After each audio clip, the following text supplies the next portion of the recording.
Good morning. This is Bruno from Fabric Technologies Automation Studio, technical sales representative.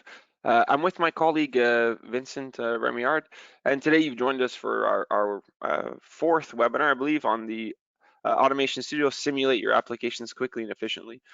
So for this webinar, we'll be going through a couple different things. I don't know, Vincent, on your side, if you're sharing your screen. I don't have. Okay, thank you so much. I'm sorry to start with the broadcast. Good It's okay. It's okay. morning, good afternoon, good night, everybody. Yeah. So for this webinar, we'll be going through the Automation Studio by simulate your applications efficiently. In terms of the introduction itself, we have a couple different topics. So for any of you who have who want to get a little bit more information on the simulation, learn a little bit more about what you need to be able to do based on your based on your objectives, this is really the right webinar for you. We'll be going through some of the simulation options available in Automation Studio, the simulation environment itself, some of the different tools that are available to you. We'll be going through some of the different load configurations, customizations, how you'd be able to model some different external forces in Automation Studio. We'll be diving into the hybrid and dynamic component models. So as you know, or maybe don't know, there's a lot of different models that are available in Automation Studio that you can go and choose from. So you can go in inside and go and look at the more specific models a little bit more in detail, and that'll be a little bit of what we'll be exploring today. So that participates also in the in some of the modeling of your applications and getting a right simulation. We'll be going through also some of the different features based on system response time, what needs to be adjusted in some of the options to be able to address some of those. I will be going a little bit further also in the efficiency simulation. So what needs to be done on that end. Also looking at some different thermal effects in Automation Studio, and we'll be concluding the presentation on some hardware and software architectures which allow co-simulation with third-party softwares. So this presentation is going to last about an hour. And then what we'll do is at the end, we'll be going through some different questions and answers based on the feedback that you provide us. So if you have any questions, the best way to be able to write those is to go directly in the chat box and then type a question for us. And what we'll do is we'll do a best of our abilities to be able to answer those questions. We have some colleagues available that have joined us as organizers to be able to answer some of those questions. And in part, we'll be using some of those different questions and answers in the Q&A session. So if there's something really pertinent, ask. If you think it's obvious anyway, ask. We can go through those during the Q&A session based on some questions asked. So yeah, feel free to post those. Yep, Vincent, you can go ahead and start, I guess, on the presentation. Absolutely. Can you hear me, everybody? Yes. So thank you again for your commitment. People still joining. I see the number of attendees keep increasing. So let me recap a bit, recap of the review the agenda to focus on some aspect and some scope of that presentation. So you see, we did split the agenda in two main parts. So in the first part of this webinar, we will really focus on the rigorous process that we suggest to all of our users to follow in order to increase the chance of getting a meaningful and a good simulation model. So at the end of the day, simulation, you need to do something with it. You need to extract information from a simulation models. So based on what you are expecting to get out of the simulation of Automation Studio, the first part will guide you to the selection of the right options, the load or the mechanical environment that you need also to take into account, and based on those two, which type of simulation level, which type of component, which type of options you should select in order to do this. Okay, and the second part will be more to show you if the three steps are followed efficiently, which type of analyzers can be efficiently and quickly get out of Automation Studio schematic and simulation. Okay, so this is why there's really two main parts in this webinars. So let's start already. There's a lot to cover in this webinar. Hope we'll explore on time everything. So the first things in the agenda is about the simulation options. Okay, so if your goal is to run a simulation with your schematic that you built, you will need first to make sure that the right simulation options are available. So you see, we add in the latest version the button here that prompt in the project properties exactly where those main options need to be selected. Okay, so the first one in the simulation tab is about the pace. Okay, so two different pace, one for the electrical workshop that could be a bit faster, so a lower pace in order to get some detail, some transient aspect in electrical, which is gets fastest phenomena. Then in the hydraulic, okay? So by default, or as you install the software, the default pace that is used is 10 milliseconds. So historically speaking, this can be considered as the standard pace in Automation Studio. So all our components over years, all the catalogs that we have created are made in order to simulate at 10 milliseconds.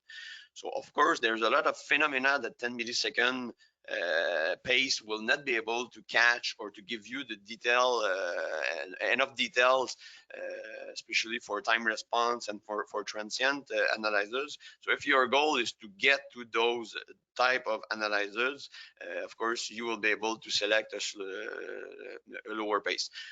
In 7.0 version that I don't have here because all my demonstration are made with the current version, you will even get to the microsecond pace in order really to achieve a precise simulation. Okay, so if you need to jump into more detail or paces, dynamic simulation, you can select a slower pace. And so on. We will explore that, the effect of that later in the part 5 of this presentation. Okay, 4 and 5. Good. The other options are based for the fluid and pneumatic simulation. A lot of pneumatic options are added in this version. Those options will be explained in the webinar 6, where we really focus more on the pneumatic new capabilities that my colleague Jose will lead with some other colleagues here. Okay, so let's focus for today on the fluid simulation options. Of course, there is one obvious, the perfect line. So you have the chance to simulate no pressure drop from one component to the other one. It was really useful in the past because the simulation was really increased. The simulation speed was increased by these options, but right now really it's an option that is more or less used. It's still really useful when you have a huge schematic, so you could make all the lines perfect and only select few lines that might be meaningful for efficiency and pressure drop analyzers, and of course, okay. Thermal evolution, something that we'll cover at the later in the presentation. Automation Studio take always the temperature into account. So we'll explain what these options mean. So you have a chance to see the evolution of the temperature or keep it constant by activating or not that options. Okay. So thermal evolution and pace will be covered. We'll explain the effect of those later on. And there is another options here about the cavitation. The cavitation, if you check it or not, well, there will be some slight difference in your simulation. Let me to show you this one. If I take a little cylinder here, okay, I just built something to show you what this cavitation options is doing. It could be really useful in some analyzers that you want to do. So if I build something like that, I have a cylinder that is hanging like that. We'll see, we'll explore some of those properties, how you implement load and so on. So from that picture here, I will change the inclination of my cylinder really to make the cylinder behave like it is hanging or upside down. And I will add a little external load. Okay. As easy as that, I follow from the little picture here. So I have a cylinder that when I start the simulation, you'll see. So I don't have my cavitation options activated, but by default, you see by the color of the standards that I have here, I can see that this pink by default in Automation Studio means that something going wrong. It's really bad design. As you can see, I have a danger of cavitation. You can see it by a little negative pressure here. So numerical issue caused by something that is not well designed. Okay, so I have other example of how you can detect danger of cavitation. So those are the common one that could occur. So here the case where the admission line of a pump is not big enough. Well, here I have put an orifice just to increase to make it more visible. So when you get into green means that you are in the suction, but you may not be harmful as it is if you reduce the admission line size and you begin to be into that mode. Okay? Other common application would be when you have a closed center with a load here. Even if you put a counterbalance, the oil will be compressed and so on. So the pink, really useful to visualize the danger of cavitation that you have. So now if I activate the cavitation, it will not be really well, as you can imagine, the simulation of the cavitation is not something that is really possible or easy to make. So when I check this option, what it will do, it will be an emulation of a cavitation. Okay? So an emulation of an effect of potential cavitation could make the cylinder go down, could make the pump broken, not able to deliver the right flow, and so on, and could make the cylinder move down and pressurize the inlet of the counterbalance. So the cavitation mode, if you activate it, will be good when the system is a bit more design defined, to simulate some duty cycle and see if, as you run the system, you reach some cavitation point in your system, and you will be able to see potential effect of that cavitation. Okay, so that's it about the simulation options. The other aspect, it's about the environment. Okay, so as you know, you can define in Automation Studio the oil. So all the oil that we have gets common properties. So the compressibility of the oil will be influencing the dynamic simulation, something that you can define through bulk modulus, bulk pressure. The load or the weight of the fluid itself can be defined. So if you have a simulation with hydrostatic line, with elevation, this will be influencing the simulation. Of course, the viscosity, and for thermal analyzers, the specific heats. So those are the 4 properties that you need to take into account, okay, as you start doing the simulation. So you have a choice of selecting the oil that you need or to create a new oil. Okay, we could explore how to do that if need be later. Okay, and the other aspect is about the environment. Regarding the environment, if you go in the circuit and installation, so you could have in the project multiple circuit, multiple installation that gets their own environment. So the environment, you select the oil, so you could have a cooling system and a main system in the same project having different oil. And of course the temperature, this is where you define the temperature of each circuit and installation. You could also insert some percentage of air and to add at the compressibility of the system. Okay, so with those options and with those fluid environment, if you are defining them upfront, knowing what is your goal at the end with your simulation model, this will be the first thing that will solve 50% of the problem. You will be in the support, this numerical or simulation issue. I'm not exaggerating. It's almost 50% of those are solved by the right environment. Okay, so that's it about that. Next topic will be about the load configuration. How you configure your load environment. I already showed you how you could define load through a constant value. I have prepared here a little project that shows other ways really to take into account the load. So what the load will do will make your system more realistic, will add pressure to your system. Like any real system simulating at zero pressure, it's almost impossible. So the no load, there's always pressure drop and so on. But really, most of the system, especially if you use hydraulic, you need to pressurize. There's a big force to be produced, so this force needs to be taken into account. If not, the simulation will not be accurate, and you may run into a numerical issue. Okay? So to add the realism to your system, the load really important. We have explored the constant load through a cylinder and through hydraulic motors. The second way of 4 or 5 ways to insert load or take into account your environment will be using the curves. This is something really useful, still probably one of the preferred way to insert load, because it gives you a load, could be driving, so always acting, or resistive, that will only that will be only applied if the cylinder move and will be opposed to the motion. So this allows you to fix a load as a function of the position of the cylinder. So really easily you can simulate a load that will increase over position of the cylinder, or at the same time over time as we extend or retract. So can easily add the load and emulate a mechanism through this.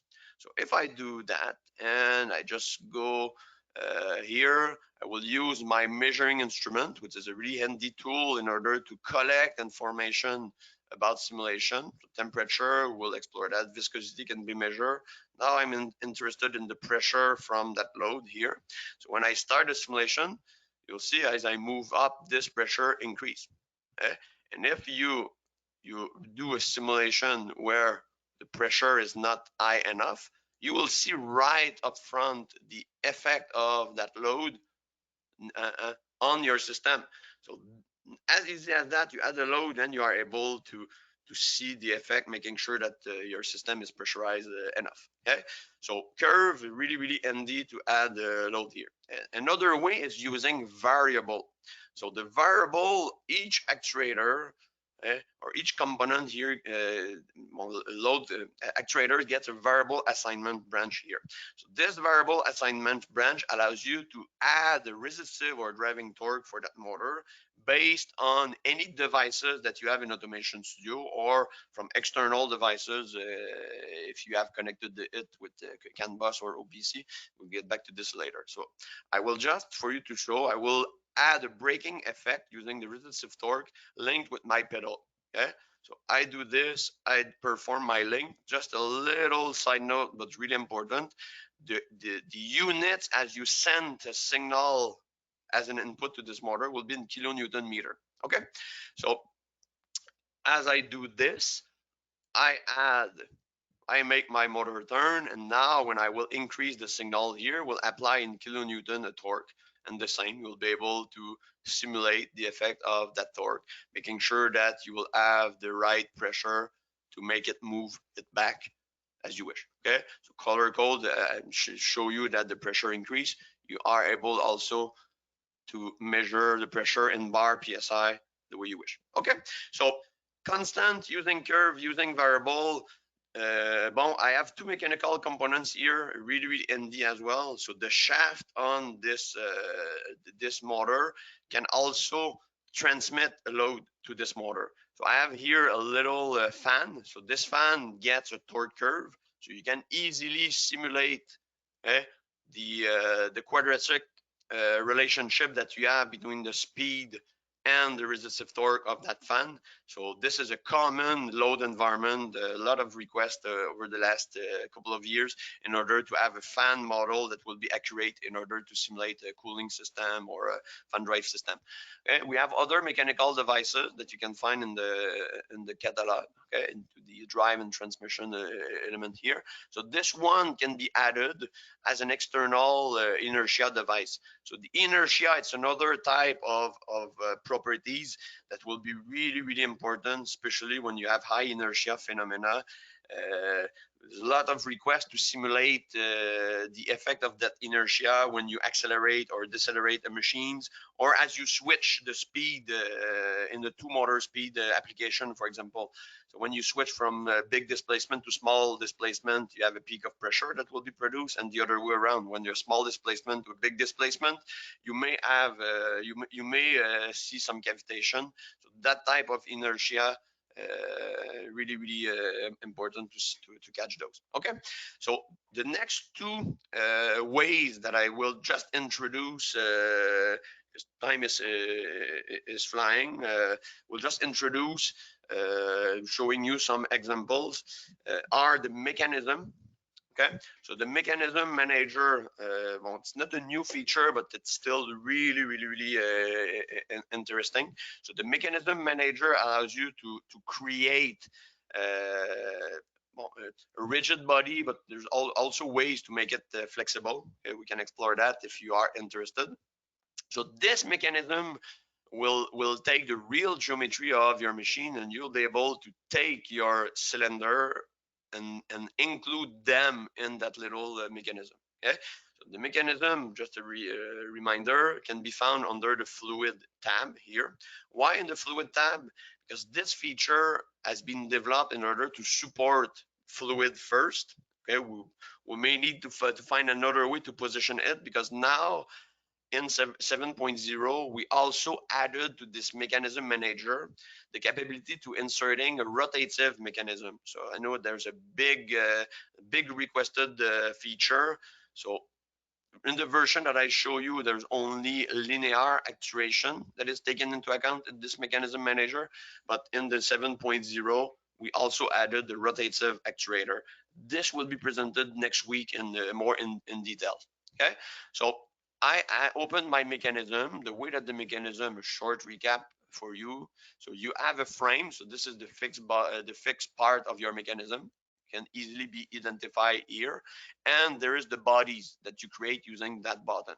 So for the frame and the bodies, you define the nodes. So as you add your nodes and you define the nodes by the coordinates, you can easily view them in this mechanism viewer, and this is scaled, so you have a good overview of the mechanism that you are trying to simulate. So in that case, I only have one body that I already linked. So I've linked my body at this point here with my frame. So if I start my simulation, you'll see this has been attached, and the load will make this body oscillating forever, because I didn't put any damping here. Okay, so just to recap here, if I want to attach my cylinder, I just need to take my cylinder here, I drag and drop it here. Okay, and the cylinder with the stroke properties and its mechanical properties will be split in two parts here, where you can define all the fixtures using the mechanical nodes specifically on the cylinder part and the rod part of the cylinder. And I will just make here an easy connection. So my frame node 2, I will link it with my cylinder here, and my other pivot here, I will link my rod part to my body node 3. As simple as that. I complete my connection.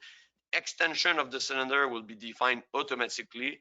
And here you go. Now you have mechanism, okay, that is perfectly simulated. So you see nothing really impressing here. I will go back to my mechanism manager, and I will go in my body at the center of mass here, and I will add the load. We're talking about load environment. So after your mechanism is defined, you can be really aggressive here. Let's put the 10 tons mass and see if my hydraulic is strong enough to push that load. When I do that, you'll see now you start being able to analyze your system with this mechanism manager, taking into account the full trigonometry, the full geometry, and so on. So easy, I can lift it. When I try to move it back, I have ping here, danger of cavitation. So now I can start adding counterbalance valve, load holding, meter out feature that will make sure I will smoothly lower that load. Okay, so still a really important feature. It was just a recap. So this is another way to implement a load in your system. And the last way is really, we have developed over years a mathematical environment in Automation Studio that we call the block diagram. So this block diagram, it's an environment that allows you to create your differential equation, that allows you to create any physical, mathematical, mechanical environment. Okay. Of course, in this 1 hour, we'll not have time to cover a lot of those. I can open an example of that.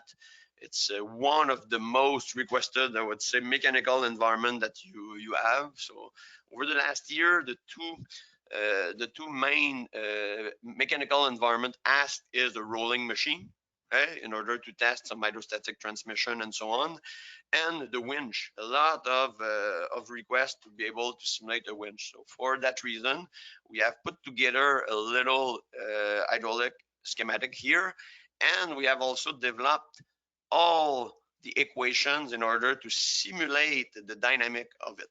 Those type of model, we are looking to share them more and more through our forum.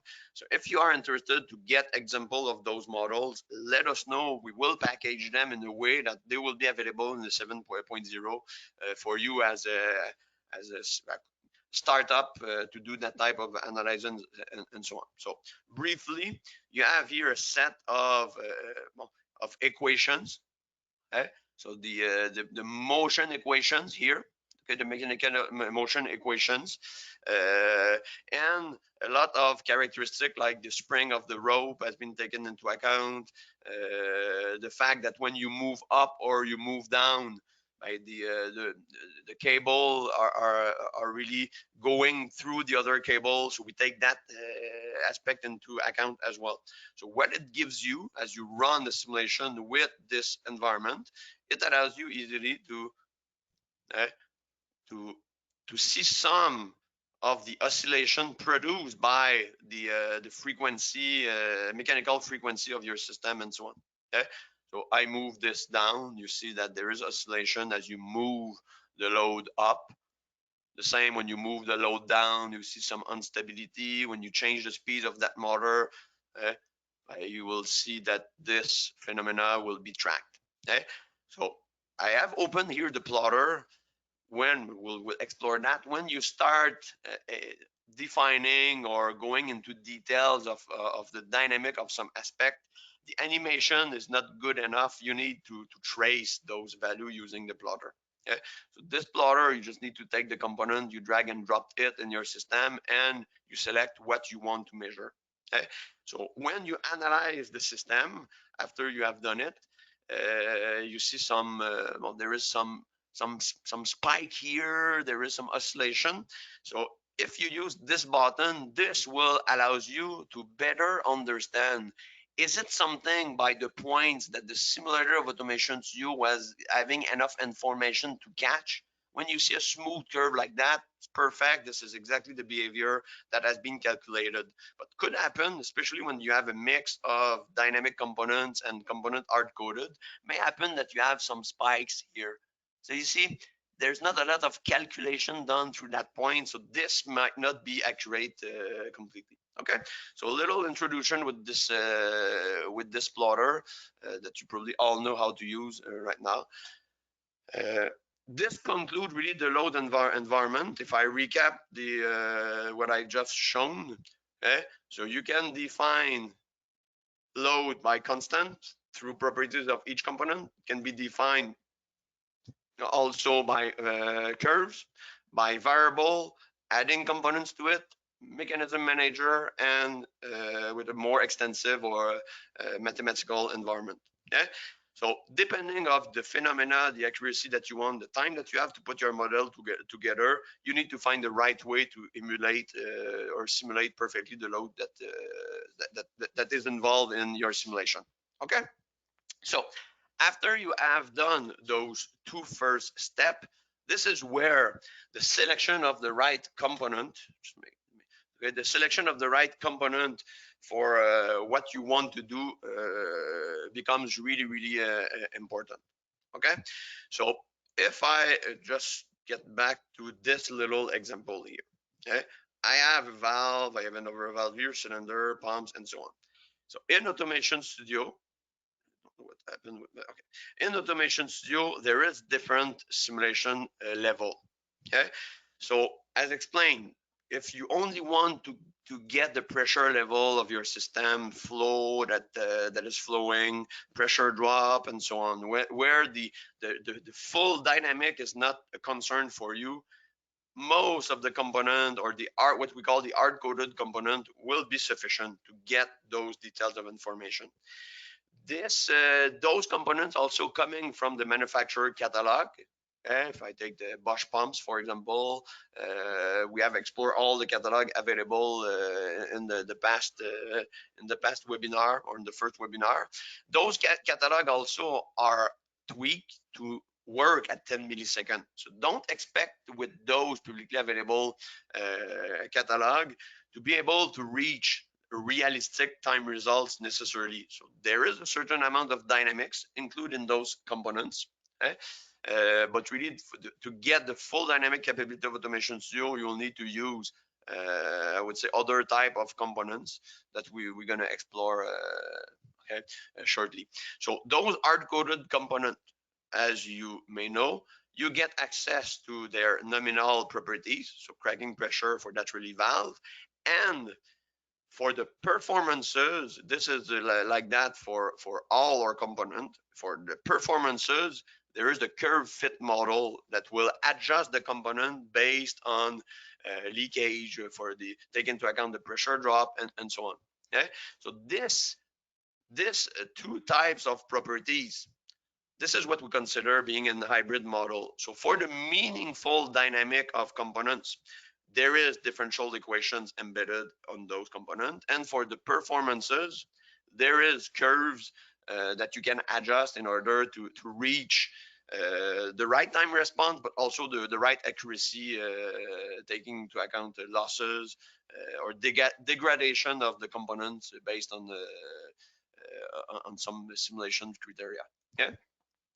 So if I just show you now, we'll explore the components that we developed that get a bit more dynamic simulation capability. So I have a little project here that will just show the more meaningful components that if you want to reach, if you want to reach dynamic simulation, you have a set of selection of components, and we keep adding to those components. So here is a set of the component that will allow you to simulate almost everything in your hydraulic system regarding the time response of it.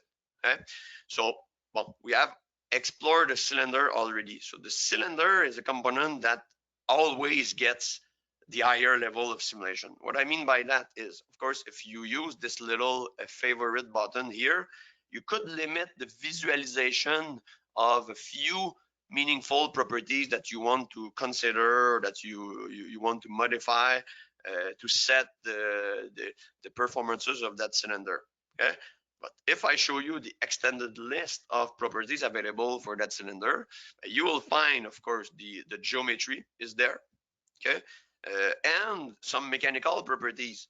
So the cylinder is a mass spring dampener mechanical object by itself. There is a mass, there is the damping coefficient. Okay, so this will always be fully dynamic.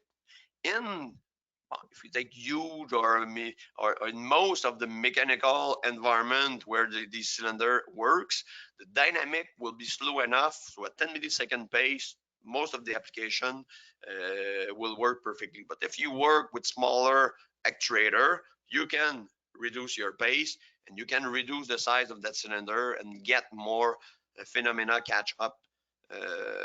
Okay, so cylinder always a dynamic component. There is differential equations that will dictate its motion over time. Okay, the other important components, and I have example of the valve and pumps to show you later on. So one of the most requested components to add more realistic time response is the open loop pumps. So there is in the open loop pumps a variety of model. We'll show you later. If you take the user defined one, you will be able to add some of the dynamic related to the control cylinder. And with few properties only, this type of model will allow you to increase and reach a realistic time response. So our model can decrease really You can have a full flow in 10 milliseconds, which is even faster than any real pump that you will find on the market. Okay, we'll explore that. So there's all the mechanical properties of that cylinder and so on. Okay, so at the same time, we'll get back to that later for thermal analysis. But this model, it's important also in the selection of the model. If you want to simulate or the performances of that pump, you may be able to change the model through a leakage configuration that will take into account the quadratic leakage that you have from the outlet to the drain or the case drain and so on. Or if you have the curve, you will be able to set exactly the curve that you have from test results or that the manufacturer is sharing with you. Okay? So volumetric efficiency, overall efficiency as function of working pressure, the displacement, the speed, and the correction factor for viscosity. Okay, so the pump model can a lot of things that can be set that you need to be aware of. The valve here is still one of the most usable or versatile component. I mean, there's from a valve you can build any pressure flow directional valve from here. Okay, so how you do this? If I get to this, the technical specification, from any valve you can create another valve with the 2 ports, 3 ports, and so on. You can make it proportional. Okay, this valve, like any other the component that I just presented, gets different model. If you want to use this valve as a dynamic model, you will need to activate the dynamic model here. Okay, and you have access to mass damping coefficient, and of course the spring will also come into play for the full dynamic of the motion of that valve. So this is a perfect example of an hybrid model. The dynamic is dictated by the spool motion, which gets a model, a differential equations model, as you can see from the picture, okay, where you define the coefficient of that mechanical models. The size of the spool as well can be defined here. And at the same time, the performances are defined by curves. So curve that allows you to take into account the hysteresis. So when the signal increase, the valve will move, and when the signal decrease, the valve will not move until it hits the second curve. So the hysteresis phenomena or non-conservative force can be simulated with curves. Most important probably is to define the flow characteristic. So you define the flow directly as function of the spool travel. So the proportionality of that valve is fully taken into account. Different models, so a flow curve model, aperture model. So if you get the opening already, all of those can be defined path by path. Depending on the model, you will have the pressure drop that will be automatically adjusted, that you can also manually adjust. Okay, take into account the flow force limitation and the leakage as well. Okay, so those are I would say, the 3 main components that you should add to your system that will bring your dynamic simulation to another level. Okay, other important component that we will not have time to cover much. The accumulator, like the cylinder, it's a component that by default is dynamic. So the charge discharge time will be taken into account based on the characteristic, the CV factor of the inlet. So a wide set of properties that you can define as well for the accumulator.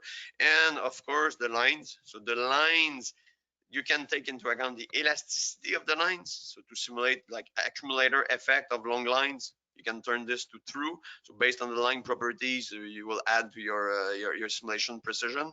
If you want to simulate elevation in your lines, and so on. And of course, all the diameter will influence the pressure drop based on the viscosity of the fluid that you are using. Okay, so that I think complete the third part. And now we'll move on to show you a couple of example, first of the component, and after that I will move on other example about variety of simulation that has been successfully made over years by Automation Studio. Okay, so 2 first example are at the component level. Okay, let me close this. Let me just. As I open project, is the rhythm good, Bruno? Is there any question, quick question you think I could answer at this point as I'm cleaning my environment? Oh, yeah, I mean, if you want. For the, I guess one quick clarification was regarding the simulation pace. What's the big difference between simulation pace 1 and 2? If you want to answer that now, feel free. No, okay. Let me for that really good question. You see, if your goal is to get the maximum precision, don't hesitate. Okay? Don't hesitate. If you go in project properties, I want to get the maximum precision. I will take the 0.1 millisecond to start my analysis. But since the simulator will collect more data, the chance of having the simulation time reduced and okay, it will increase. So if you work on a medium up to a high I would say, or big schematic, if you put the 0.1 millisecond, it will take more time to simulate. But at the first analysis, if you want to get the maximum precision of your system, you can run at 0.1 millisecond. Okay? After you are satisfied with this 0.1 millisecond, selecting successfully a higher pace will increase the speed of your simulation, and you will find the right compromise between precision that you're expecting and simulation time. So this is why we put intermediate pace. So this is for you, as you know that your system is accurate, that you're satisfied with this, with your simulation. As you move on to the other steps, you will see when the precision of your measures start decreasing and are not satisfying anymore, but you will find an intermediate pace that will be the best compromise between precision and simulation time. Okay? Hope this answered the question. So this is the difference between those different pace. It really depends on what you want to do. And at the end, if you are satisfied with a really, really small pace with the precision, you can test at a higher pace to see and find a good compromise. Okay? So this, and I hope answered the questions. So couple of examples. First one is about at the simulation at a component level. So I did put together a simulation of it's a Thomas magnetic valve that we have built with time response in it. Why? Because the time response is available. There is information and the publicly available information that allowed you that allowed us to do some tests. So I have my valve here with some mechanical properties defined for the spool, the curve that's been defined. So when I run my simulation, okay, you will see that when the valve move, I have a pressure signal that is catched. Okay? So two valve here side by side. Okay? So the left one is the yellow one that gets a time response of 30 milliseconds. And the orange one here, it's a bit faster. No, this one, I'm sorry, is 50 milliseconds, and this one is 30. So, and on this manufacturer specification, it said that the time response could be between those two. So you can visualize that no problem to do that type of simulation in automation studio. So it's a matter of selecting the right simulation pace, the load environment that I emulate here with an orifice, and having the right properties here. Okay, so an example of a small valve that gets a full realistic or according to manufacturer specification. The other one will be also probably one of the most, if it's not the most requested dynamic simulation that we did receive, being able to simulate any load sensing pump with realistic time results. Okay? So quickly on the left side, you have the simplified model, easy to tweak, that you find in our manufacturer catalog. So when I start a simulation, I open the orifice, you see, so the flow increase up to the maximum. It takes maybe 0.5, 1 second. When I add the load, differential pressure is maintained. But you see, it was a bit slower. The pump works fine, give you the right flow, the right pressure response, but the time response isn't realistic. So we have developed some examples of an open loop pump that can be packaged and used to simulate Bosch 8NVO, Parker P1, P2, Kawasaki K3V, K7V, Linde HPR, probably forget Eaton X20 pumps and so on. Okay, Danfoss. Since we work with all those manufacturers, just important to understand that the model is there for you to improve the accuracy of those components. Okay, so I have used the model that I did present previously. I put here a list of properties that will influence the time response. I have used my plotter here, and I can show you, depending of which, let me take, time is flying, so let me take the fastest one, so the smallest cylinder, control cylinder, or the more realistic, I would say. So if I start the simulation and I do this opening here, I get my flow really that reach maximum value in no time, and I can test with the resistive torque here at my motor what is the effect of that. I can play with a variety of intermediate behavior and so on. Okay? So just to show you, I extend all the data. You have in green here, this is the time response. I will use my my cursor here from here to here, and here you go. You are able to test 100 milliseconds from no flow to full flow, exactly as expected from a really fast pump. Okay, so this concludes the example at the component level. At the system level, I have two examples that shows the capability of automation suite. Let's start for the first one. It's once again, it's yes, it's something that we put together. So we have combined one load sensing pump here, so our generic model, and we have combined it with a post-compensated valve, also that is generic, but with some higher simulation pace. So when the components, the right option, the right load is defined, this is the type of environment that you could have in order to test in order to test the response of your system. So when I open the spool, you see the response is immediate from no flow to full flow. I will open my other spool. Now, if you zoom in, you have the flow split equally. When I add a load, what will be the response of it? Oh, you have a bit less flow here because you probably start flowing through this flushing valve here, and here you go. And you can test any duty cycle. You could add a cylinder here in the mechanism to get really the full response of your system. And here you go. You have a clear evolution of a duty cycle where the time response are matching any kind of machine that runs using those components. Okay. There's only about 15 minutes left. There is another example that I have.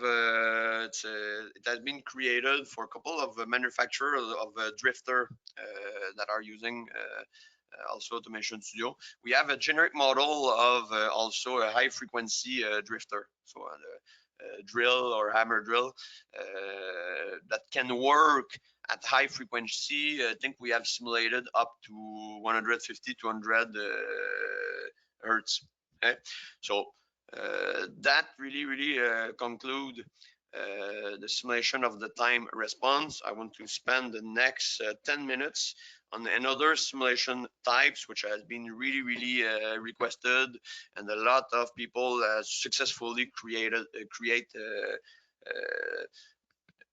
simulation taking into account the efficiency and some thermal effect. Okay, so let me again clean a little bit my interface and so for this, well, I've showed you, and we'll re-explore this a little bit, how you can or which type of properties need to be adjusted inside the component. So let me bring a little example where the components are already positioned and ready to analyze. Okay, as discussed previously, if I get back to my simulation options, if I simulate without checking my thermal evolution, you are able already to test your system at a defined temperature. So you see, I'm simulating my system at minus 15 Celsius, which is the temperature that we have here in Montreal. Okay? And you want to test the same system at a higher temperature. So no need to activate the thermal evolution. You go here and you increase the temperature. So now I will simulate with 80 Celsius temperature here, and here we go. When I do my simulation again, oh, you'll see I gain in that example 20 bar through this orifice. So increasing the temperature reduce automatically the viscosity based on the viscosity properties of the oil and bring this orifice to produce less pressure drop. Okay, but is that is enough to conclude that at higher pressure this system will be more efficient? Not necessarily, because this component here, as the temperature increase, as you know, this component will start producing more leak. So globally, the taking into account the temperature or simulating at a constant temperature will allows you, as you define the leakage of your components and efficiency using efficiency curve or leakage configuration, will allows you to compare a solution at different temperature and really see what you get and what you lost as the temperature increase or decrease. Okay, so knowing that, it's interesting to know that what you can do with that. Now, if I want to take into account, the evolution of the temperature, I want to see which component will produce heat and which one will dissipate the heat. So for that, you'll see if I start that at 80, I have 82 Celsius here, and this will start increasing the oil. Okay? And there is a recirculation. Another aspect when you start doing thermal evolution will be mandatory that you have a finite volume of oil. So it will be important that you define a reservoir which get the finite volume of oil. In that case, I've put a reservoir of 20 liters. If you are not using this, the oil will always start from one reservoir at the initial temperature and will end up to another reservoir which get also the same temperature. So you define the pressure drop, the line size, and the volume of oil, and you activate the thermal simulation, and you get those type of simulation, thermal simulation running. Okay, up to an equilibrium point. So the components here, this orifice, this valve, the lines, will produce heat by its own properties. So what is really, really interesting with that is when you use manufacturer components from the catalogs, since the pressure drop are matching at an exact temperature from the test from the manufacturer, they are matching the pressure drop. You don't need to do anything more if you want to consider those components in terms of heat generation. So the pressure drop of a relief that you found from the catalog will produce heat based on the properties already defined. So to reach that type of simulation, it's not a big amount of investment. So constant temperature, if you really want to compare different temperature, the same system, you can also see the evolution of the system, see where will be the hot spot and the cool spot of your system. I can show you an example of all the most meaningful components to do those type of analysis into an hydrostatic transmission example. Okay, so it's something that a lot of you probably know. I have my closed loop pump, my motor, and I have showed you here. This is something just for you if you are interested to explore it. We have shared that example in our forum, so we could show you where to find those components. But just to explore what we have here, well, I have used for the pump a leakage configuration using orifice. So my pump, even if it's in neutral, will leak through the case drain. I have simulated a reservoir that can simulate the case drain to simulate the effect of back pressure on the load generation. The lines have been defined. So the pressure drop from the pump to the motor has been defined. The losses through component coming from the catalog taken into account automatically. The load using variable in that case will also generate lead. And in blue, those are the most meaningful component for the dissipation. Okay? By the dissipation, if the oil temperature is higher than the environment, but those components, if the external is warmer than the hydraulic, this will be the other way around. Okay, though the atmospherical temperature may heat also the circuit. Okay, so this is a really good example to show you that when you run the system, I'm not running my transmission, but you see, oh, the oil getting heat. If you are not, if you have a bit more back pressure, we'll see. This may also increase the heat in your system. When I run my transmission, so now I flow from one direction to the other one, and you'll see when I add a load, this one will start flushing through this component. Just reduce this. So I pressurize my system. So you see now I've got temperature that increase, and of course in that case my cooler will help to take the temperature and cool this down. Okay, so this is an example of a thermal balance with the hydraulic component exchanging with the environment and that are producing heat by their own properties. Okay, time is flying. I want to respect the 1 hour. The third level of simulation. So first level, constant temperature. Second level, just sizing the meaningful component that are producing heat and those that are dissipating the heat.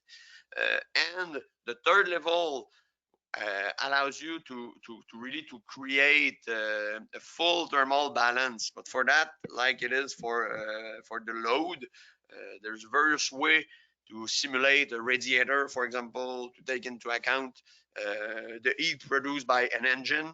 Okay, and send it back to the system. So those could be done by variable or by the mathematical environment that I just explained for the load. Okay. There's few minutes left. It was so I'm perfectly according to plan. The sixth point really, well, because of the we work from home, we cannot show you a live demo of the architecture required to do cosimulation, but I have two videos that some of you have seen already that we could send back. Automation Studio can, after you have sized your hydraulic system, your mechanical environment, and so on, you can connect with external devices or with other software. So here I just have a little example that shows an hydraulic system that is perfectly driven by hardware.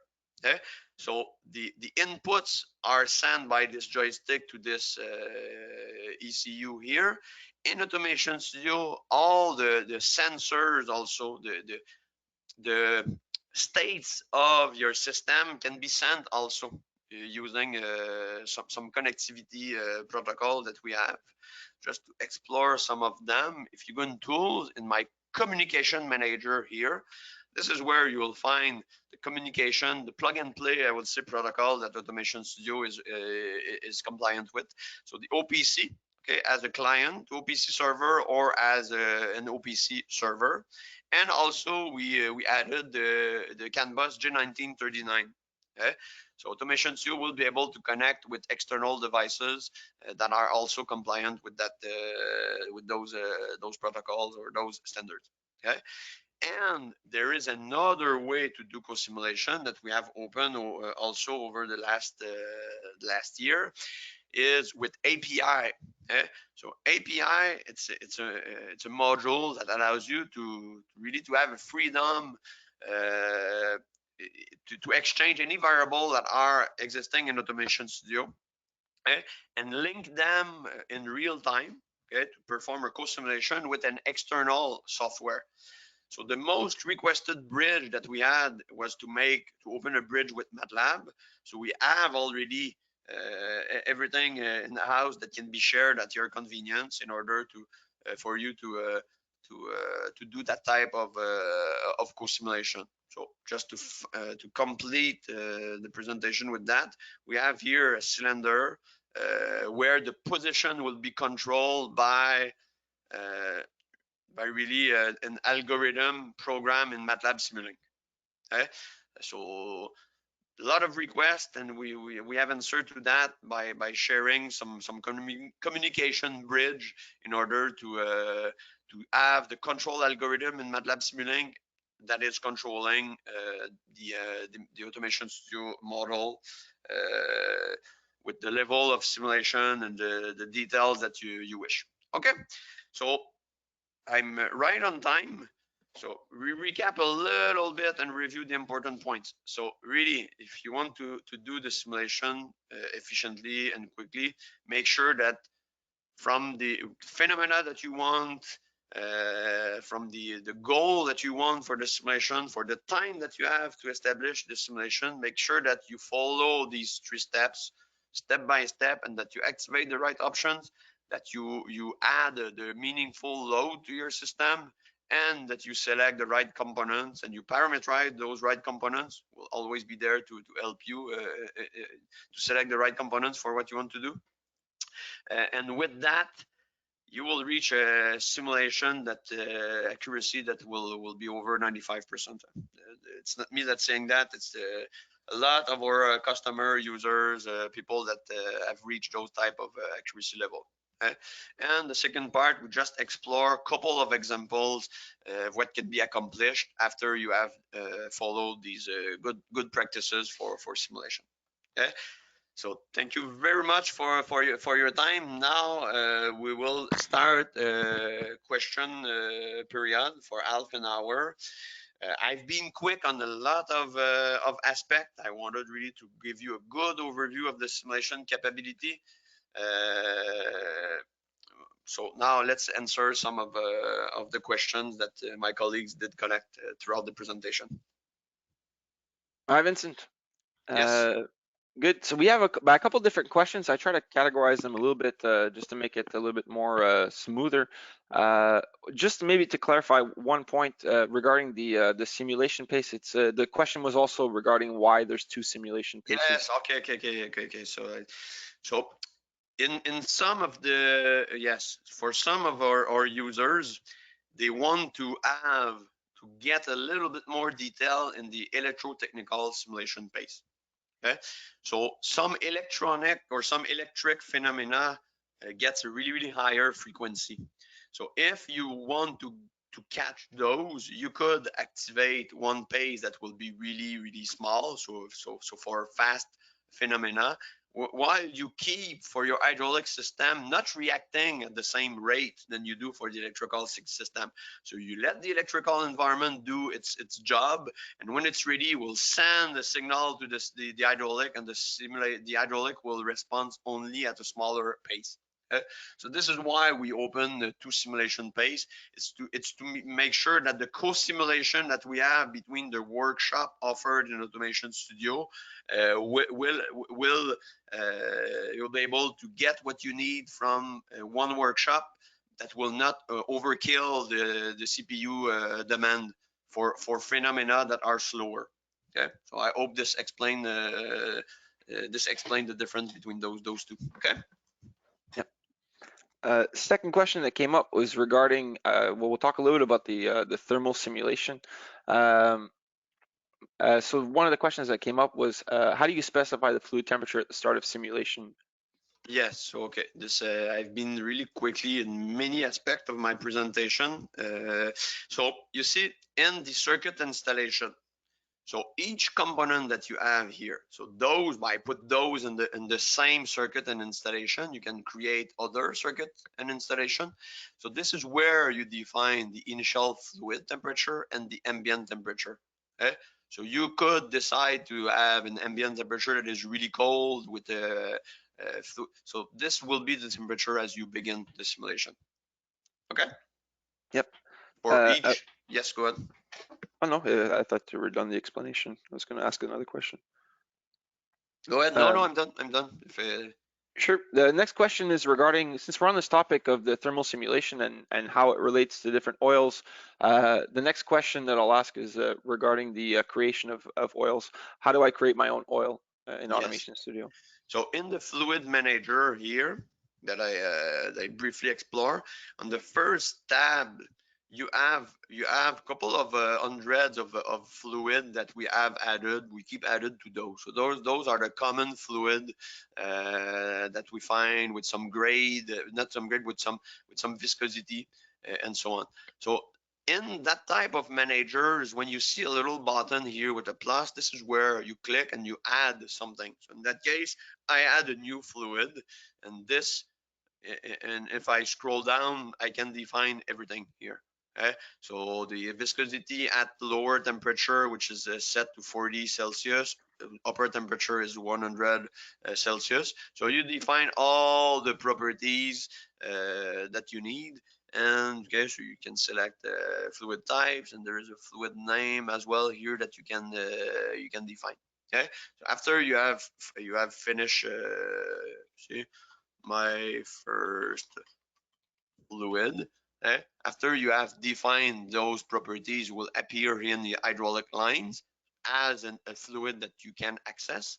And as you go in your circuit and installation, you will be able to find this new fluid, my fluid here, and all the properties of the fluid will be used in my simulation. Okay. Any other Good. question, Bruno? Or Yes, quite a few other questions. Regarding the, so that's all fine. Regarding the mechanism manager, there's one question related to how does angular damping coefficient affect joints for simulation in the mechanism manager? okay, so for this, I have a little demonstration that will show you also other aspect of the mechanical manager. So if I take let's open this little project. This will show you. Okay, it doesn't matter. Hope this works. Okay, so nothing in hydraulics, so everything resides here in my mechanism manager. So this is to show you how you can add some flexibility to your mechanism. Okay, as I explained, well, like any mechanical environment, the easiest way, okay, to add flexibility into your mechanism is by taking a rigid body and slice it into parts. Okay, so here, this is what I've done. I have created 4 bodies. So one body, which is just holding 3 other bodies. So I have defined between those 3 bodies a pivot joint. And this pivot joint, okay, I have added angular stiffness. Okay? So what this will do, this angular stiffness will emulate the effect of a body here that is not rigid. So if I just run the simulation, if I add load here, you will see that those mechanisms will oscillate, will be flexible based on the weight of each of those. So if you add, well, I don't have the value, I don't know if this will be meaningful, but if you add, I already add some stiffness to those joints. If I take 0.5 here on each of my pivot joint, you will have exactly what you are expecting from a damping. You will have a mechanism that will stabilize much faster. Okay, so this is about the angular damping into a mechanism. Okay, and the stiffness, of course. Any other questions, or if you can just validate that this answer the questions? Yeah, I think I believe so. There, the idea was by in the mechanism manager that we can put in the angular stiffness, and as you do, by affect Absolutely. the. Really, if you take a bar, you slice it. usually after you have sliced the rigid bar in 2, 3, 4 parts, the accuracy that you gain by that is far enough to consider it as a flexible body. If you wish, you can even slice it more, but at a certain time, what you gain by doing that will not be meaningful anymore. But really, really shortly, you can add some flexibility in your rigid body in order to test some oscillation and stability of some system. Good. Next question regarding, well, since we're on the topic of external loads, if you want to simulate a drive system and you have your own data, such as data on surface friction, climbing requirements, or others, how do you add, how do you take care of modeling or using data in order to be able to put that into Automation Studio to simulate different forces? Can you just repeat which type of data? Would be, for example, like surface friction, climbing requirements, anything that would affect the by the driving or resistive torques of the motor. The surface friction of the motor itself. By surface friction of the road, let's say if you have Ah, road friction, but you have the data and how it transfers over to the motor, how would you import that, yes, yes, like yes, in yes. terms of Okay, plots or okay, YT graphs? okay. So, bon, you remember my winch demonstration. I can probably bring quickly using a mat, for example, powertrain hydrostatic transmission. We have another example here. So as explained, you have here your hydraulic components. Okay, so you have here your 4 wheels and so on. The load environment, as explained, can be created by a mathematical set. But when you do this, how you take this load, which could be the road surface, you climb a hill, you go down, which can be this to simulate the slipping effect. We have done some proof of concept for slipping effect of this rolling machines. You produce or you calculate your environment and you send this as a resistive or a driving torque to those motor or those wheels. So this is how you make the cosimulation between this mathematical environment and the hydraulic. The same way, if this mechanical environment needs some input from the hydraulic, the input will be shared by the variable available. So in each workshop of Automation Studio, the components they communicate using variables. So there is variables that are sent to other that are sent to other workshop, and that are other that are read. So each variable are in the read or write mode, and this is how from any equations, any relationship, you can easily bring those more realism into your simulation. Okay, so it's the more precise ways to do it. It's not the quickest. As explained, there's probably many other ways to implement load at an actuator level that will simulate a road effect or surface friction quicker. Okay? So it really depends how far you want to go, but the same principle remains. All the loads, you can attach something that will produce a load, or you can send a variable, and if you wish, for this load, you could have used the torque curve in order to produce a resistive torque as this motor turns. So a variety of ways are available to simulate that. Good. Okay. Yeah. Next question. I want to maybe get back on the topic of the simulation pace, because this seemed to be a little bit unclear. So I just want to maybe mention really quick, the reason why you select the simulation pace is it's an iteration on your simulation calculation. So if you select 1 millisecond, your Automation Studio will do a recalculation of all the different variables every 1 millisecond. Yes. And whenever you see the RST, that's relative simulation time, which uses your computer clock. If you have a CPU that's not maybe a computer that doesn't have great performance, your relative simulation time might decrease a little bit. So you're going to get a little bit less closer to real-time simulation. Of course, if you have a powerful computer and your circuit is choosing the right options for your applications, you're going to get as close as you can to real simulation time. Of course, that's a compensation also, as Vincent mentioned, on the simulation paces that you take.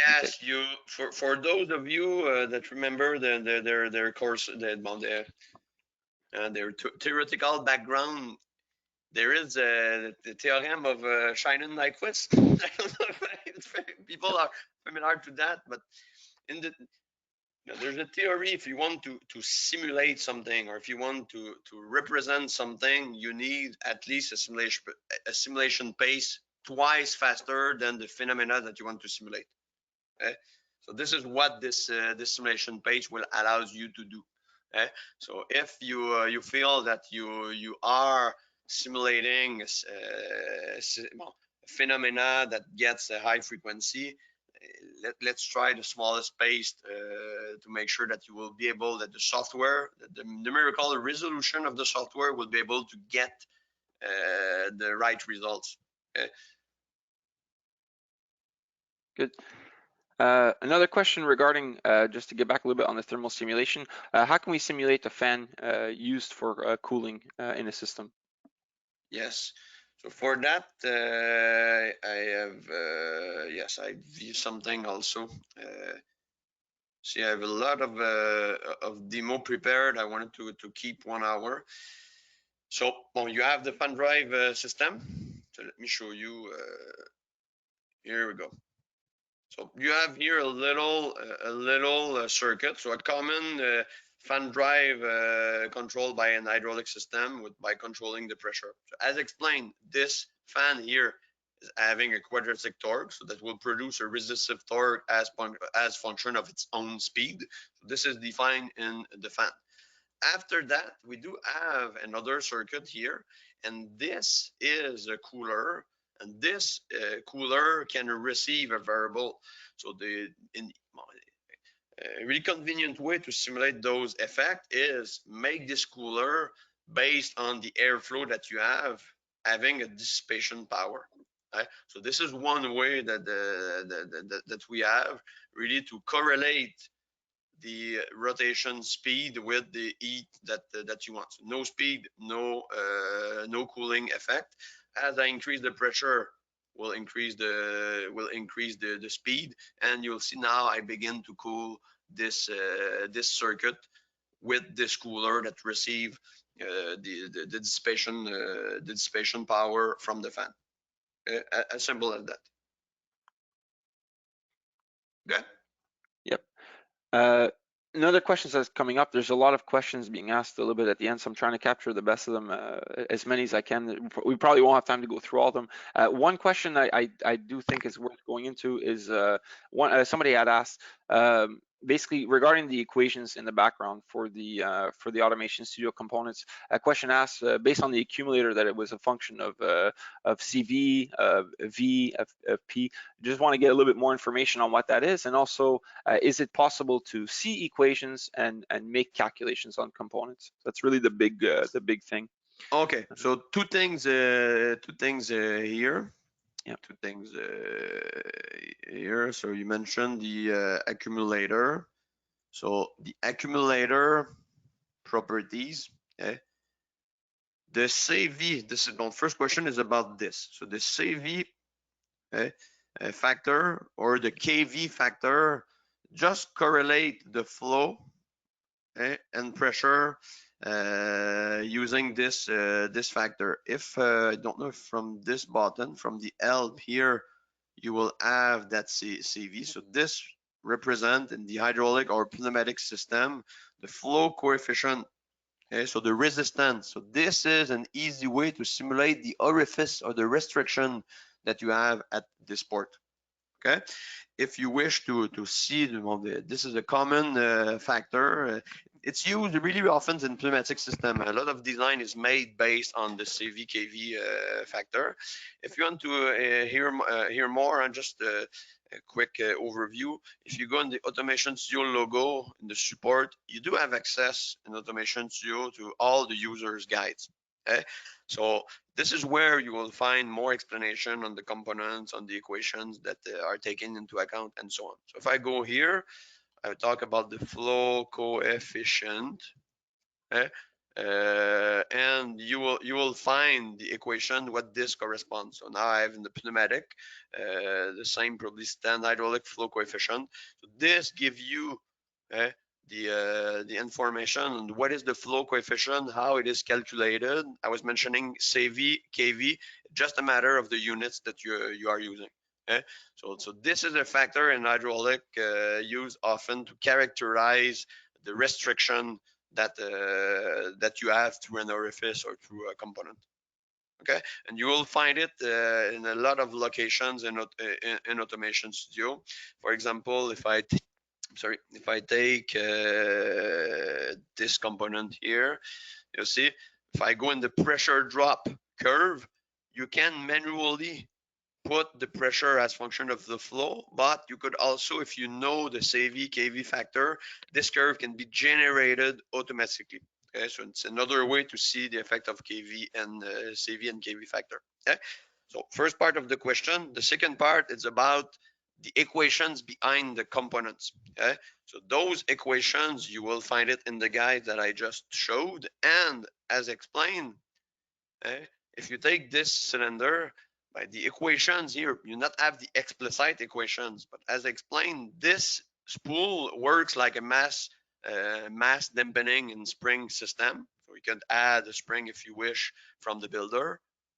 Okay, so the equation that is dictating the motion of this component is the known differential equations for mechanical system. And the other aspect that will define this component will be the curves, the same for cylinder and the same for the valves. Okay? So those valves here, a rich set of properties with embedded equations that will dictate the motion of those components. If you feel that those properties that we have from our components are not enough, the other aspect of the mechanism, not mechanism manager, but the block diagram module that we have here is this allows you to create any component from scratch. Okay, so if I take an example of a counterbalance, a lot of people asked more realistic counterbalance valve model over years. So we started to share with those people a counterbalance valve built from mats. So you have a symbol like that, and there's a way with this mat workshop to take any equations that you have, any model that you already have, and build using your equations any type of components. In 7.0, this will be introduced next week. We are also exchanging the thermal effect. So this builder or this mat workshop will allows you to create, for example, a radiator, which will also add to the thermal analysis capability. So you build from equations your model. So some logic, some the equations, okay, using Laplace transform or second order mechanical system here, some open properties that the user will be able to adjust itself. You take this, you package it in a symbol, and you run a simulation that could be like what I would just open. Okay. Okay, so just open a small explanation that will show you if you want, if you wish to see the limit of your system and you want to make sure that you size the counterbalance valve more accurately. This is a little counterbalance valve system with a cylinder load motion. So when I open here the plotter, you'll see when I move down, no problem. Okay, when I move up, no problem. See, smooth. The length of my cylinder is moving. I get the full stability after. So I can click on my component here. Here, look at all the things that I can change in my model. I can change, for example, the flow gain. So having a big flow gain will emulate a big valve. So when you try to move this down, you'll fall into a situation where you are not controlling the load. the way that you wish. You are losing control of your load. So this could allows you to see, okay, how small should I have a valve here in order to stabilize my system? So of course, if you take a really, really small valve, the system may start being really, really stable, but at a certain point, look at the pressure that it costs. So this circuit really, really not efficient, even if it's stable. So this allows you, maybe not with 100% precision, but to oversee at what will be the best compromise between stability that you want and energy consumption by breaking the load. So a little environment that you can customize as you wish to accomplish more detailed simulation.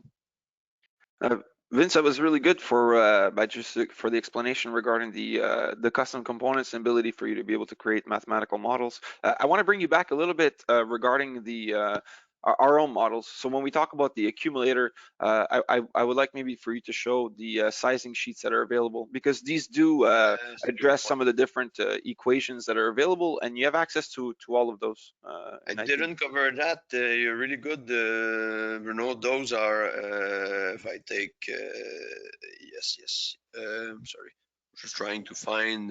Well, there's a lot of accumulators available, different types. Eh? Gas loaded with some with separator. So in any components, if you want to look at the equations, each component, uh, you can access, I would say, from each component a sizing sheet. Okay? So this will allows you to see all the equations that the software take into account. Okay? If you simulate the accumulator with an ideal gas, filling, discharging times, and so on. So all the components that you have here, you will be able to see from the sizing sheet which type of component we are taking into account. For example, the lines still one of the most advanced components in automation suite that we have, take into account the based on the fluid velocity, the Reynolds number will use the flow is laminar, turbulent, and so on. So this is from the sizing sheet that you can explore the type of equations that are programmed behind each of the component as well. Okay? And of course, this sizing sheet, I think we could spend much more time. It's not only the equation available. This allows you from known input and unknown output. This allows you to size the component. Okay, so you can see what is the fluid that you need in order to have that discharge time and so on. So this will really help as you need to size your component. Okay. If there is interest to explore more this, there's a lot of information from the help menu here. We could envision, just a side note, all those this is a webinar, explanatory webinars based on the questions and the feedback. We may in really short term have to have a more detailed webinar on each of the topic that has been presented in this first webinar series. So any question, Bruno? Yeah, too many to be able to answer in the time that we have left, but we'll try our best. I think what I want to maybe there's 2 points I really want to discuss really quickly. One will be really quick. It's regarding the pressure drop. Somebody wants to be able to create pressure drop analysis. I think it would be good for maybe to showcase really quickly the color code that's used in the simulation, as well as what features are available, such as the plotter, to be able to perform some basic pressure drop analysis. Okay, so sorry, lost kind of the connection. Bruno, the color. Okay, yes, yes. Yeah, first the color. Okay, Yeah. so in the project properties, eh, well, we have from the simulation we are prompt here, but there's a lot of other things that you can standardize or set in your system. Okay? So in the fluid system, this is where you really define the line appearance that you want when you are drawing with the software. This is where also you define how the component will look. If you go here in the hydraulic tabs, this is where you in edition mode you will have the color codes, and this is where in simulation you will define everything that that you need in order to modify slightly the animation of the line that you have for the flow animation, and this is where also you define all those thresholds. So you see, by default, the cavitation is defined as pink here. The suction, with the threshold in green, and up to this dark red here, which means that you reach a really high pressure. Okay. So first question, you have another one, Bruno? Yeah, this kind of answers the by part of the question, because Yes. by showcasing the colors, this is a quick way to visualize a little bit the just by running a simulation to visualize a little bit where you're going to have cavitation. So you see the pink lines, you know the cavitation is going to happen there. You see the thick dark red color lines, you know that you're getting into high pressures. So this is often very helpful for just a basic overview, and of course, but as Vincent presented during the demonstration, you can review. I'll be sending a video after. Yes. There's the plotters that we go through. There's Uh, a really important question, Bruno, that I want, because well, mhm, people are asking how you could evaluate the global system efficiency. mhm, Each of the components that we have here are communicating their power variable to each other. So the mechanical, this engine will transmit to this pump its speed and its torque, and the other way around as well.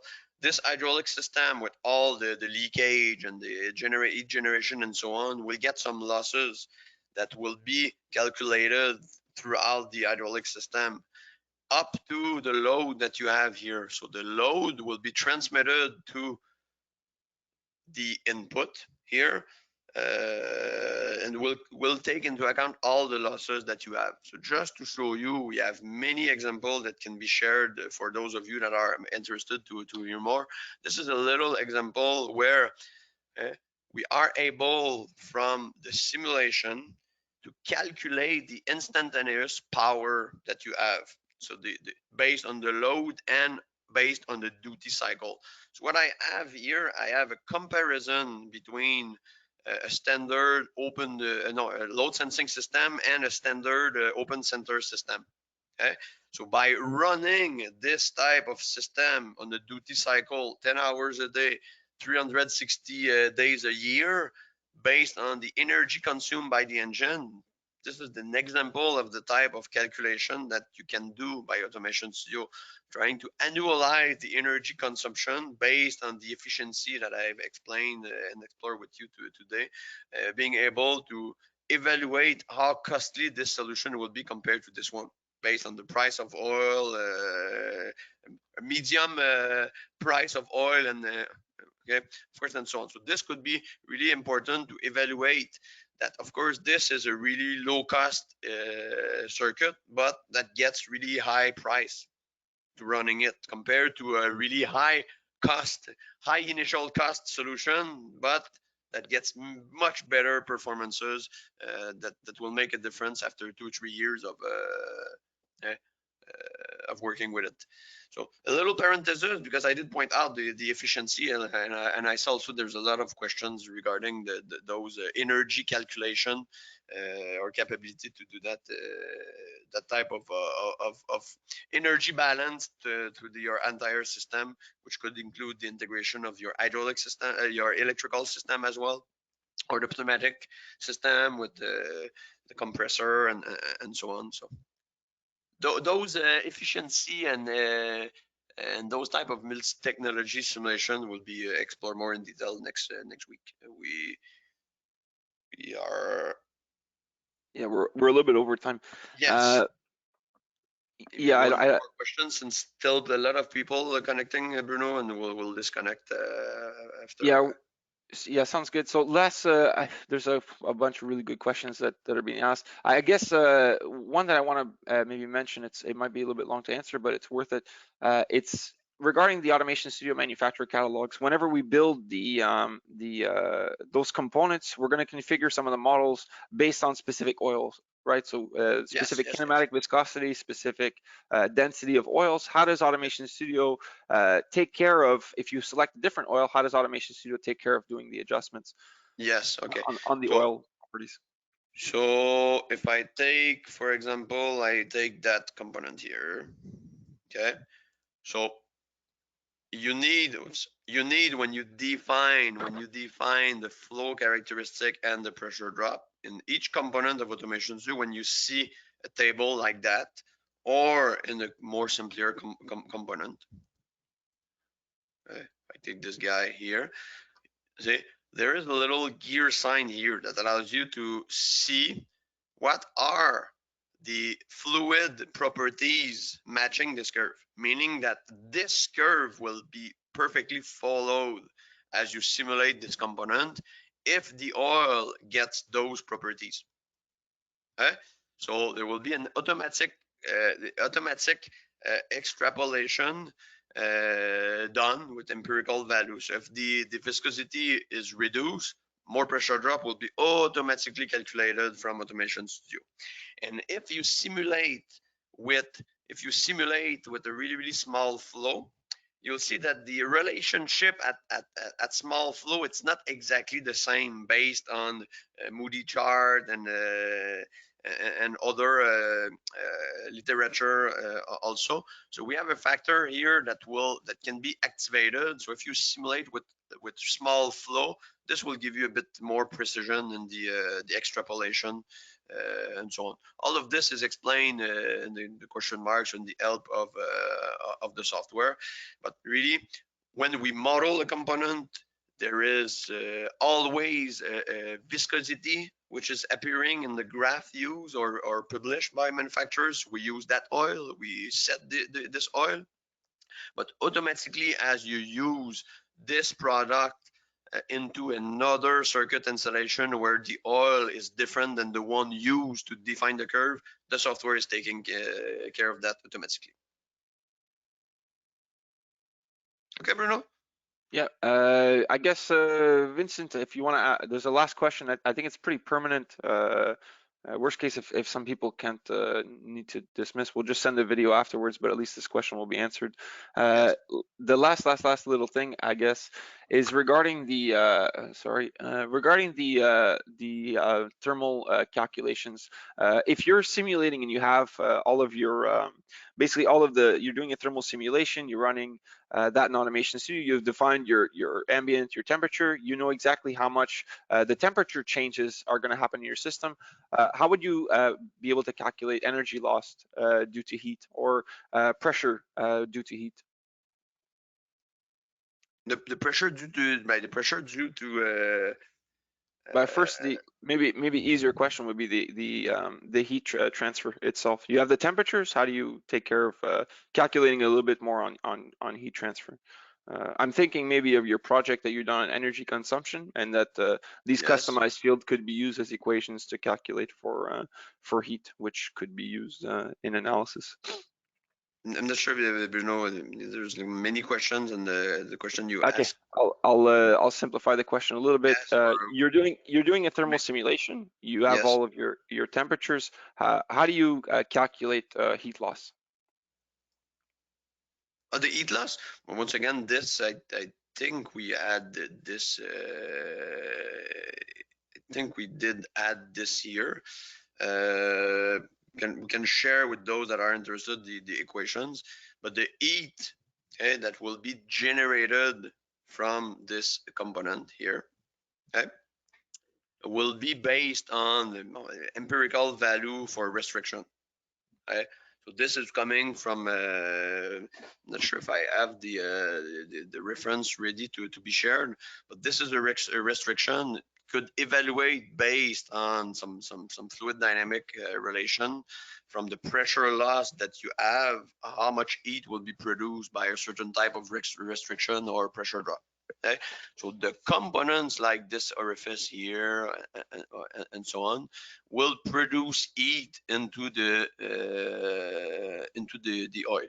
Okay, basically the heat that will be produced by each component, okay, and that will be sent to the external environment, okay, is defined individually by each component by those two properties.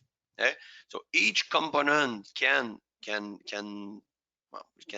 contribute individually to the heat to the heat increasing of the environment by those two properties. So this is the heat exchange area, and with this coefficient, this allows you to simulate each component, how they do exchange their heat with the environment. Okay. As you see, each component get this. This is to get really, really precise heat generation or heat balance. This can be done. We have done it to get like at a degree Celsius precision, but this is the type of information that is not easily available from manufacturers and so on. So it's really a balance between the time that you want to invest to get more precision compared to what you get out of the simulation. So that's why the heat produced by this orifice will be really meaningful for the heat generation of the oil. But the heat generated by this orifice for the global heat with the environment is neglectable. Okay, so this is how we manage the components here. So this, in this example that I showed, you do have all the components automatically that will produce heat based on the losses, and the losses will be taken into account in your efficiency balance. And you could limit your analyzers with the really meaningful components. So the cooling device, the reservoir, if the reservoir surface is big enough, will contribute a lot in the heat dissipation. And of course the lines, if you have a lot of pipes and those type of components all around the place in your system, they may be able also to be influencing the heat exchange with the environment. Okay, so this is how you really increase all the thermal balance and efficiency of your system. Good. Yeah, there's a couple more questions, but I think we might close it off. We're already 10 minutes, maybe overdue. What we can do is, if there's anybody who's specifically interested in setting a demonstration or discussion to look a little bit more into thermal capabilities, or any other questions that we've gone through during the webinar, please contact us. We'll be glad to be able to assist. And I think it may be worth it for us, we can discuss this a little bit after, maybe to do a webinar maybe more specific on the thermal simulations, since there was quite a few questions related to those, and I don't think we got through all the questions. Vincent, anything you No, wanted to wrap up? thank you very much, everybody. All the unanswered questions will be answered individually. This will be used. We may put the answer also on our forum or an FAQ that we're building at the moment for those simulation specific questions. So thank you very much for all your good participation, your good questions. I hope you have seen some interesting feature or capability of Automation Studio, and that you might be interesting to try that. So we'll be available to support any of you. So thank you again for a really good webinar. From an attendee point of view, thank you again. Thank you.